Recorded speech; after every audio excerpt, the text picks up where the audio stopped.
All right, this is the last of all of these videos. You can see it's not too much code. The idea of this one is extremely important. It is using a timer to get smooth animation and to have two things seemingly moving at once. You know, that, as you might know, that's very difficult with turtles to have two things moving at the same time. So I am going to hit play here, and all right, there you see it. A little laggy there. I'm not sure why that's true, but it certainly is two things. You don't see them trading back and forth, right? Right there, you can see it. They both seem to be moving at the same time. So how is that possible? Let me show you what I'm doing here. So there's sort of two or three components to this. This is just the usual turtle shape, blah blah blah. This is just an end game screen, which I'm not using. So notice I've defined something called timer, which controls game animation. The main idea behind a timer is that a timer is a function that keeps getting called over and over and over again really quickly, and you can do anything you want inside that timer, inside that function. And if the timer is going really fast, then you can really control things like, let's say, every thousandth of a second. You can have something happen. And so it's very easy to make it seem like two things are happening at once when you do something every thousandth of a second. So here's what I do. This is important for, let's just call this starts the whole process. And so this starts a timer. Oh, sorry. This just calls the function called timer. Just a regular function up till now.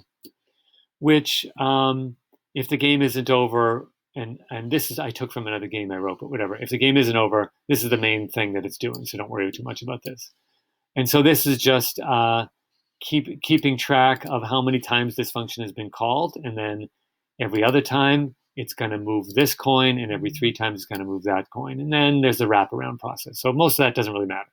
What it's doing is it is moving forward these two turtles, okay? But what I did, 3 components. I call timer. This is the function called timer, and the last line of timer is whatever my screen object is, dot on timer. And you just have to pretty much copy this. Basically, this is the name of the function I'm in right now, right? It's timer. What this is saying is it's a loop. But if you just made a while loop or a for loop, you have no control over how quickly that loop happens. With on timer, this, for instance,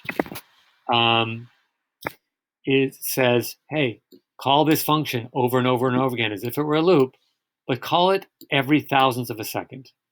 So this, for instance, this function would be called every second, okay? Because that's the delay between them. So now you'll notice the animation is going to look pretty terrible, probably. And okay, it's probably still off the screen. It hasn't even. Oh. Okay, so that's not working. But if I made this 10, let's say, that's going to call that function 100 times a second because that's every 10 milliseconds. And so now you see, oh, they're both moving more or less at the same time, but they're a little jagged. Not sure I like that. And so I'm trying to get it to go as fast as possible. I think 1 isn't that much different from 0. It's basically the delay.